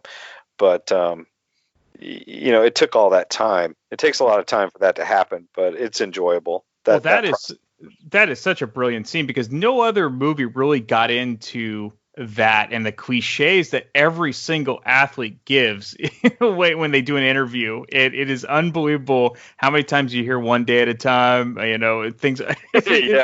And you, anytime you hear an interview like that, you can immediately go back to Bull Durham and just, oh man, they nailed it, because they all say the same thing because they have to, because they can't say anything controversial. No, it's they're all plugging in the same responses. I'm here to do my part for the team, and just hoping we do the best we can this season. And oh, I love what Nuke's like. Well, that's boring. It's like, of course it's boring. that's why you're saying. But if you remember, he did an interview at the very beginning of and remember, he's horrible. He says, "Oh yeah, man, I feel tubular. I feel totally fucking tubular or something totally like that." Rad in an awesome way. Yeah. And that's right when Costner walks in, he's kind of rolling his eyes, and then he notices. Is that where he notices that his shower shoes have fungus on them or something like that? Or it's like right before that, and it's like next scene, he's like, "You can be colorful when you're in the major or when you're in the show, and then you can then you can grow fungus on your shower shoes." Yeah, I mean, it's scenes like that make this movie so good. There are some good baseball scenes, of course, but yeah, I mean, in the locker room, like with Larry, who's kind of the assistant manager, the pitching coach, and of course the manager. I mean, them ripping them a new one in the shower, and then just all that stuff is so great. Throwing the bats, yeah. But it's like he wouldn't do that until Costner tells him to. It's like Robert Wool was great as the minor league or as the assistant manager, because I love the scene when they're out there on the mound. Oh yeah. Or they have the meeting on the mound, and they're like, "What the hell's going on out there?" And it's like, there's supposed to be some kind of a meeting, and it's like, well, I don't know, go out there and figure it out. And Robert Wool goes out there. So what the hell's going on out here? He says, well, Millie and him are getting married, and we're trying to figure out what's wrong with his glove, and we're dealing with some serious shit out here. He says, well, candlesticks are a good gift. We're trying to get candlesticks for you. Yeah. Can we go back to work now? Well, everyone wonders, especially if you don't watch baseball, what the hell are they talking about on the mound? And sometimes they are just stalling for time to get the bullpen guy ready. And so it's a brilliant scene. I mean, nobody covered it like that. It's got to be several instances where guys are just they're just bullshitting just to mess with the other team, and they're just so how you been? How's the wife? Exactly. Well, that's why Ron Shelton, who wrote the movie, he also directed. He actually played minor league baseball, so a lot of these stories are legit. They actually happen. Yeah, I'm sure that they have several instances where they talk to players and try to get information from them about. So really, what happened out here? He's like, "Oh man, I got a story for you. Let me tell you." That's right. Went and got some great inside dirt from some people that are willing to talk about it. So yeah. Well, even the scene where they're it's a serious scene where the manager has to cut one of the players, and eventually it's Crash too. But, that's never really talked about that often, especially in baseball, where they have to, the guy's done with the team, and then the manager has to sit down and talk to him. Yeah, that's kind of a sacred thing. They don't really discuss that too much. So I imagine that was probably sensitive that whenever they, and I know every manager, when they call people in and they do the same thing over and over again, they're probably like Skip, they probably say the same thing. Trey Wilson played it when when he called him in there, he's like, yeah, this is the hardest job I ever had to do. Lights a cigarette. He does it the same way every time. He's probably got this routine down because he hates doing it. So he figures, I'll do my routine. I'll say the same thing every time just so I... Yeah, no, exactly. It's a routine, and whatever reaction you get from the player, it's probably going to be different each time, and you just let them do what they got to do. Yeah, it's just make it not part of your, just not your decision. Just let it go and just get through it and just get them out of there, because it's not something you want to do, something you have to do. So That's right. That's right. So did you see this when it originally came out, or was this a rental? No, I did. When this came out, I think my parents went to the theater, and so I did not go see it. Saw it. I think I saw it on VHS probably a few years after it was out, and then watched it again probably on cable a while back. So yeah, this was a same deal. My dad, who was a huge baseball fan, saw it, and he's like, "Yeah, I'd let you watch this, but there's a few scenes that are a little risque." So yeah, well, just like you, it took a couple years, but once he saw it, he's like, "Yeah, you're ready. You can see it." And it's great. It's nothing overtly sexual. It's more, I would say, sex-y than straight up, flashing and seeing, Oh naked. yeah, it's very Cat on a Hot Tin Roof sensual. Yeah.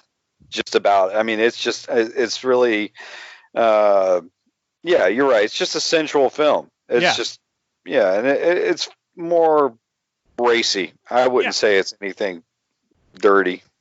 Right. I would say the language is probably more salty than anything you actually see. Yeah. That's probably more accurate about it than anything else, because baseball players, they're like sailors. They cuss like sailors. Absolutely. What are your top 5 favorite sports movies? Oh man, Field of Dreams, Major League. Let's see. I like. You know what? I like Remember the Titans. It's actually a really good football. Yeah, it's a great one. Yeah. It is funny how baseball movies or baseball in general kind of lends itself to more. Yeah, baseball just sort of outstrips a lot of,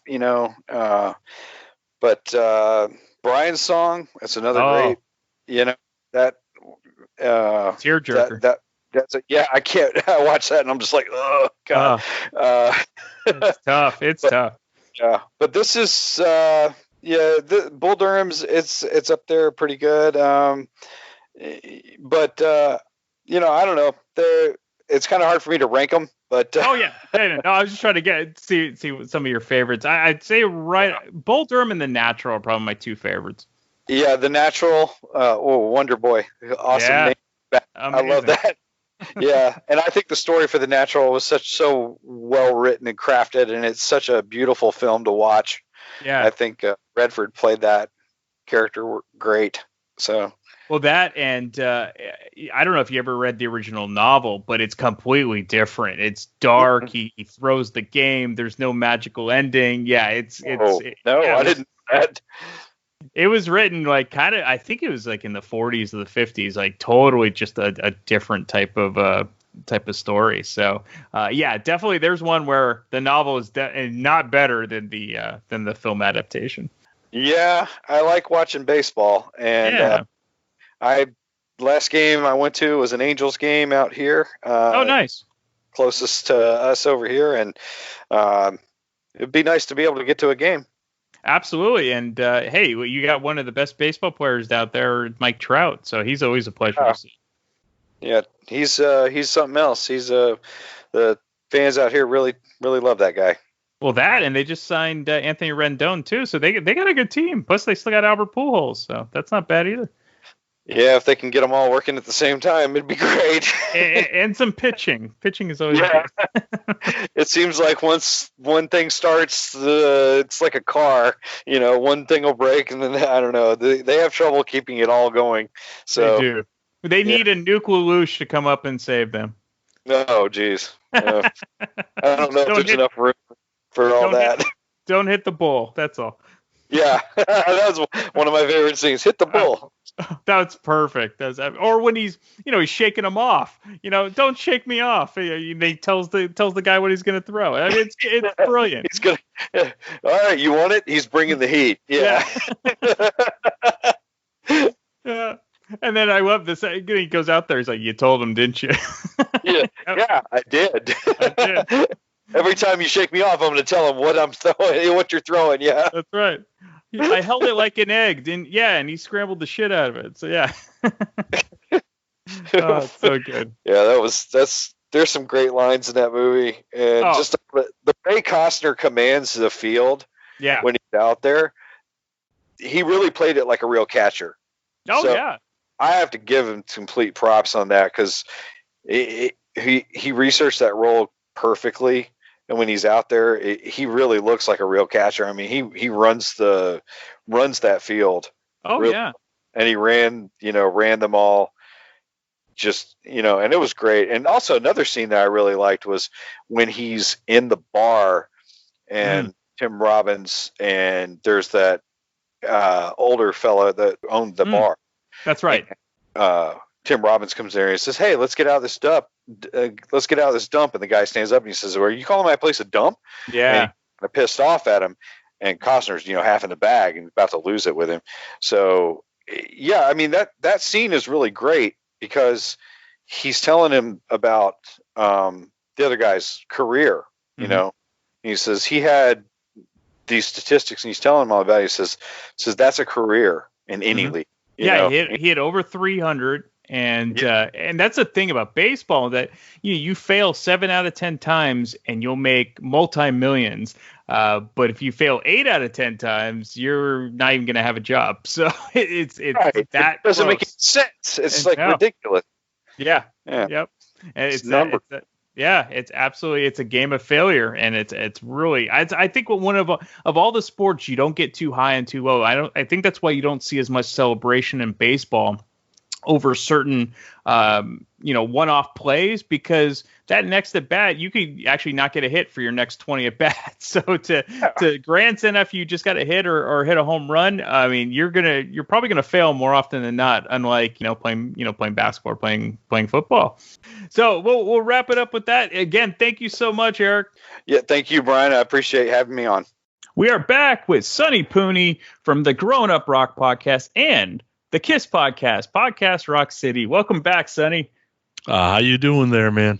I'm great. I want baseball season to start going. So in lieu of that, let's talk about arguably one of the best, not just baseball movies, but sports movies ever made. And it's Bull Durham. Now, I know you're a big sports fan. I know you're a baseball fan. Have you ever been to a minor league ball game before? Yeah, I've taken the kids to Stockton Ports. It's fun. Oh, yeah. Yeah, because I live right here. Yeah. And now it's I think they're Class A, so they're the lower minors. But it's a different feel. It's more of a family atmosphere. In many ways, I like it, not more than the majors, but it's a lot of fun to go to those games. Yeah, the kids seem to be more into it, and people aren't so serious, right? Like I'll go to a Giants game, and let's say the wife and I are talking about something, and somebody goes, "Hey, can you be quiet?" I'm like, "What is this, a movie? Like, what do you mean be quiet? Can't you hear the background noise? Like, just watch the game. You need to hear it too. There's no announcers, that kind of thing." And baseball was created as like kind of a leisure picnic type game where that's why a lot of people that aren't big sports fans enjoy baseball, because you can do other things while watching the game. Yeah, and I like baseball games. They're slow. Right? Mm-hmm. It's almost like football games are too fast and baseball games are too slow. You know what I mean? Mm-hmm.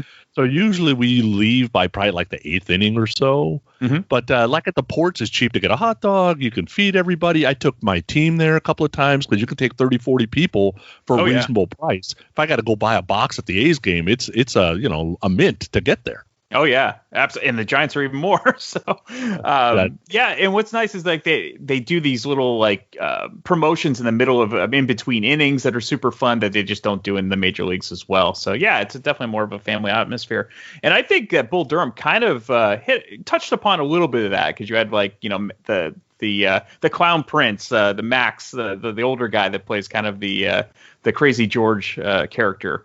Yeah, I can totally understand the community and the love they have for the team that's playing in their community, because they don't have any pro sports there, basically, right? So, and it's more a college community anyway, because we're talking about North Carolina, where here we got colleges and stuff, but everybody's always talking pro sports. Like, you don't ever hear about, I'm going to the Stanford game today. Like, you just don't hear much of that here. I don't know why that is. It's true, and especially in the Bay Area, there's so many different things to do that, like, sports in general are fun and they're popular, but it's not like in the Midwest or down south. Yeah, no doubt. And like I lived in Portland for a while, and except for the Trailblazers, they got nothing, right? Yeah, so it's all about the Civil War. I didn't even know what the Civil War was. Somebody goes, "You're going to go watch the Civil War?" I'm like, wasn't that like in the 1800s? What are you talking about? Right? And someone goes, "No, Oregon against Oregon State." I'm like, what? So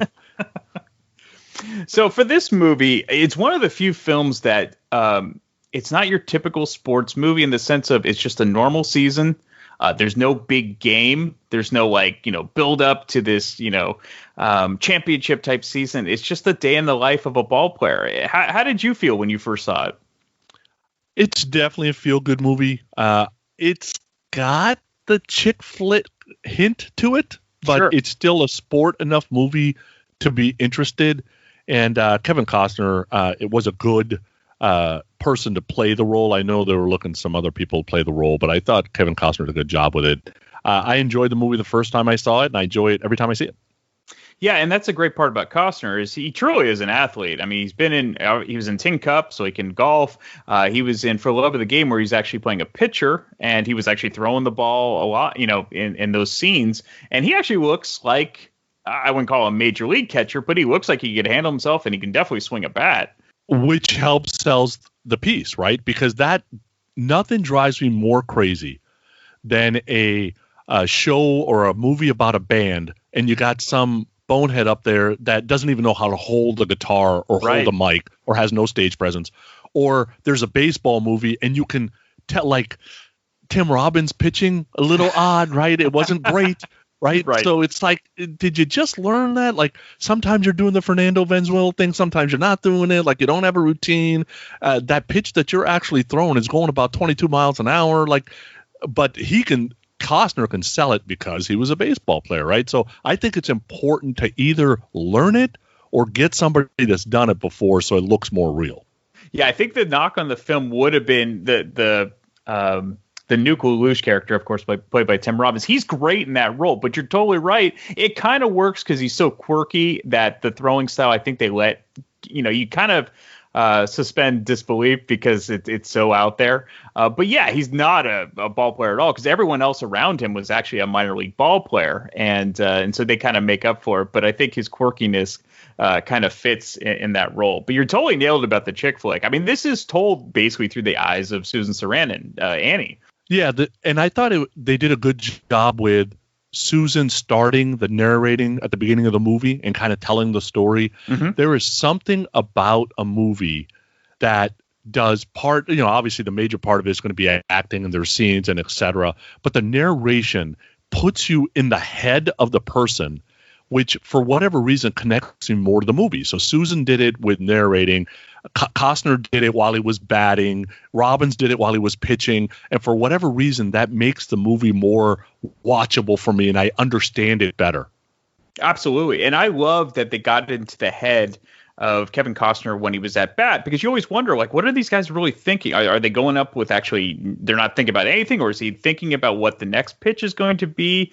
That was great. I love when they go to the mound, because I've always, when I was a kid, I was like, what the hell are they talking about when the coach goes to the mound or the players go to the mound during, are they stalling? And so that was kind of some levity brought by the pitching coach. Robert Wool's great in that role. Yeah, and I think with the sports movies, for anybody who's played high school sports, pee-wee sports, especially college and pro, obviously, it immediately connects to you because, I played baseball in high school, so it connected to me. Like, I had a routine of what I did before I started batting or what I did before the game started.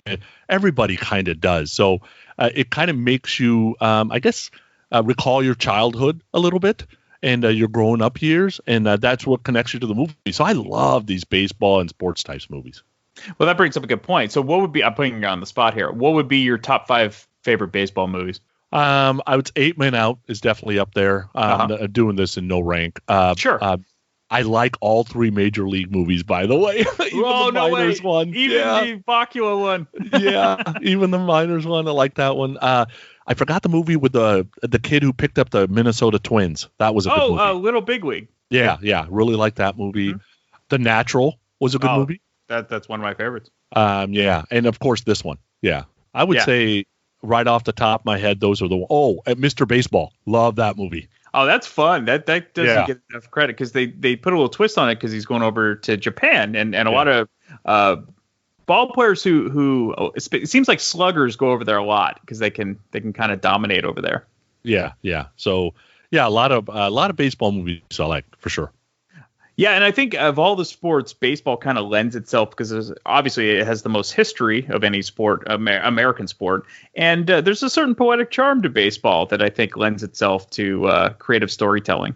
And I think for the Wayfair fan and people who are coming into sports, baseball is simple.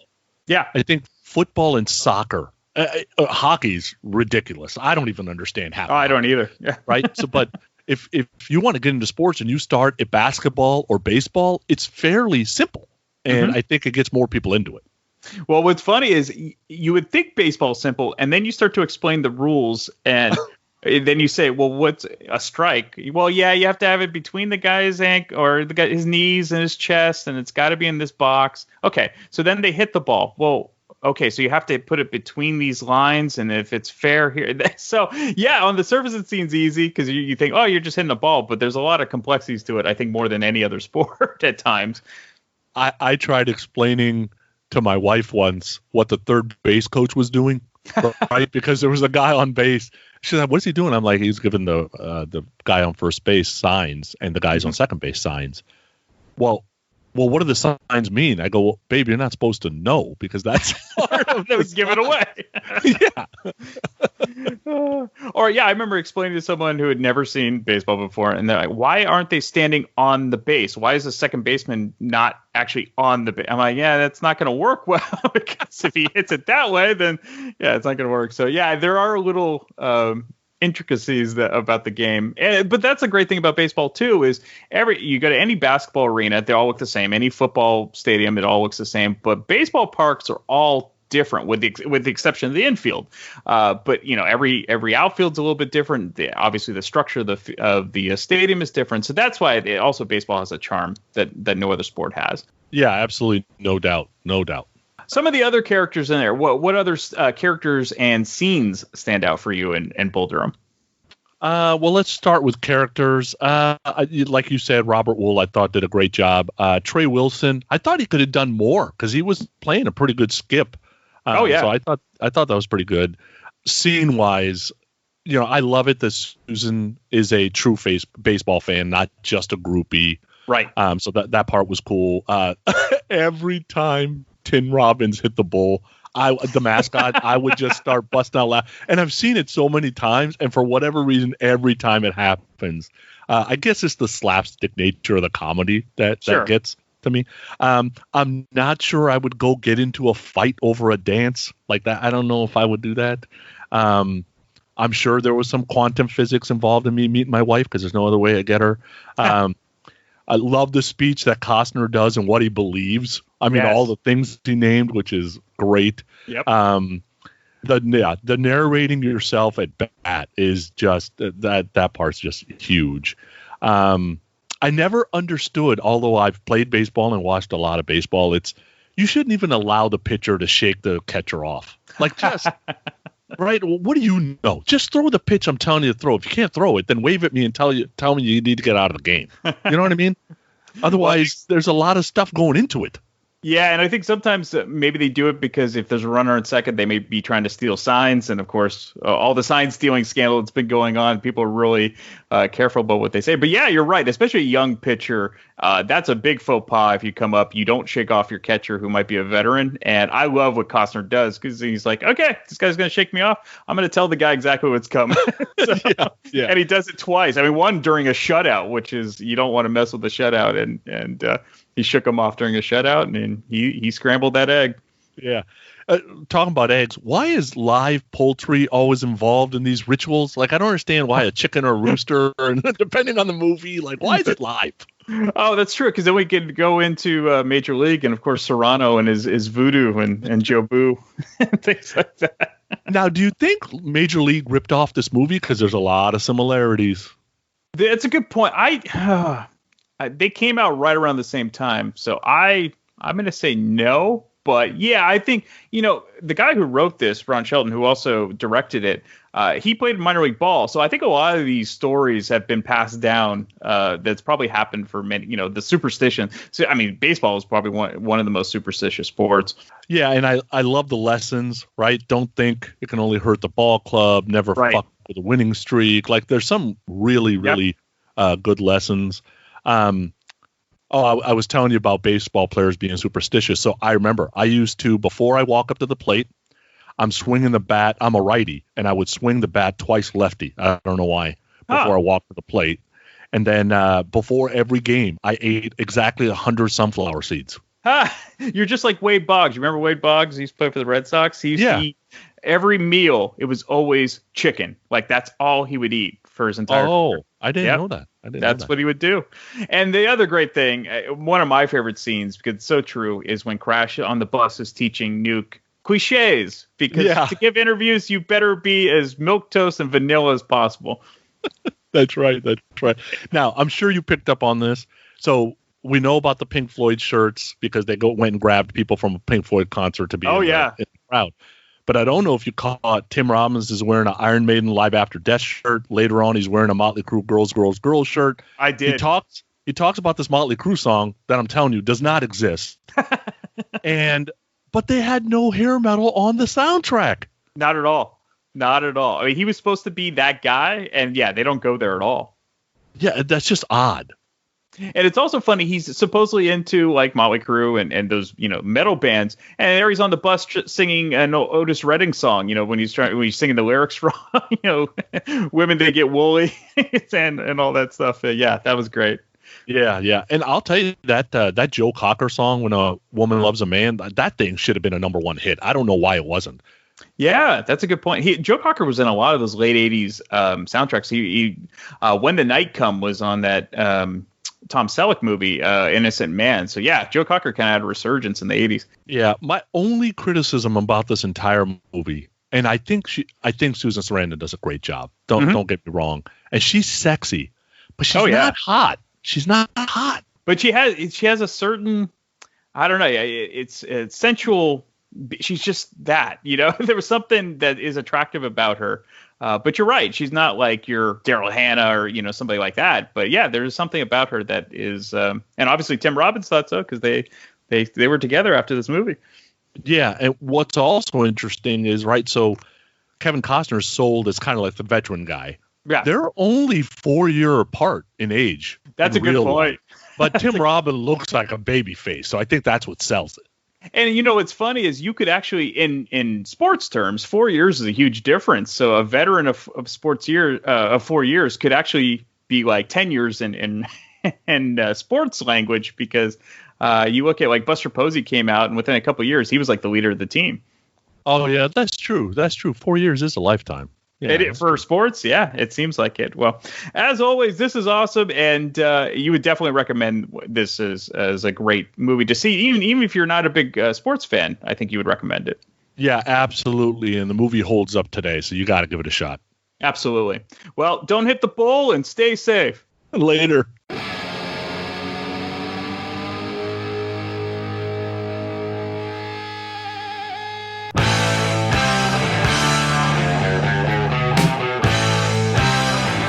Hey, this is Stephen Michael from the Growing Up Rock podcast. If you're like me and my co-host Sonny Hollywood Pooney, you grew up loving hard rock and metal music. Check out our podcast where we talk to bands and artists that help create the soundtrack to our lives, along with playing some killer new and old deep tracks of kick-ass guitar-driven rock and roll. Find us wherever you find your podcast to listen to. That's the Growing Up Rock Podcast, GrowinUprock. And feel free to hit us up at Facebook, Twitter, and Instagram at Growing Up Rock. So sit back and crank it up.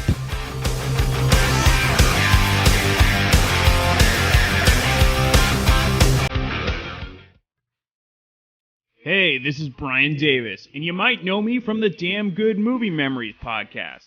And now, get ready for the Bad Beat Show on ThatMetalStation.com from 11 p.m. to 1 a.m. Eastern every Wednesday night. I'm going to play some kick-ass hard rock inspired by the blues, because after all, the foundation of all things rock and metal is, of course, the blues. So join me every Wednesday night for the Bad Beat, because even when you lose, you still win. We are officially on Spotify now, so if you don't use iTunes, if you don't use the Podbean app, you can go to Spotify and get all of our past episodes. You can stream it on there, so if you're a Spotify user, you can go find Damn Good Movie... I can't even say my own podcast. Damn Good Movie Memories. Yes, I know what I'm talking about. I'm the host, right? Okay, so go to Spotify, look for Damn Good Movie Memories. You can stream all of that stuff. And yeah, so if you don't want to use iTunes, you don't want to use Podbean, you can use Spotify as well. All right, before we sign off, we do have T-shirts are available for sale. All you have to do is go to TeePublic, that's TeePublic.com, and you can get your very own Damn Good Movie Memories t-shirt. You can get all sizes, any gender, you can get whatever you want just at the tip of your fingers. So just go to TeePublic.com, look up Damn Good Movie Memories, and you can get your very own t-shirt. If you enjoy this podcast and are an iTunes user, please do the show a favor and head on over to the official iTunes page for Damn Good Movie Memories. Be sure to leave a rating and a review. This will allow the show to appear higher in the algorithm and spread the joy of this podcast to the masses. If you are not an iTunes user, you can still listen and subscribe on Podbean at damngoodmoviememories.podbean.com. Be sure to like us on Facebook under our Damn Good Movie Memories page. You can also listen to a limited number of episodes on YouTube. I hope you enjoyed this week's episode, and be sure to tune in next week for an all-new episode of Damn Good Movie Memories. I am Dr. Fuck. And I'm the Total Alcoholic. And we are part of the Rock and Metal Combat Podcast.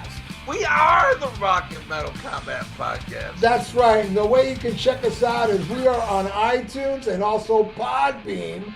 And we forgot a review recently. I got this review right here. It says right here, it says, Rock and Metal Combat Podcast is the greatest podcast in the world, and it's my number one podcast, signed by Science.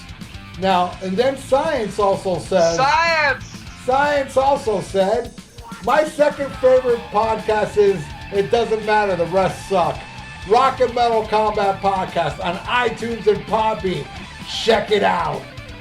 Science! Are you ready for the hottest new podcast out there? Check out the Vieira Vault, featuring none other than Dr. Fuck Ralph Vieira. You will hear personal stories and personal songs from the vault. There ain't nothing else like it. The one, the only, the original Vieira Vault on Podbean, Stitcher.com, and iTunes. Spreaker. God damn it.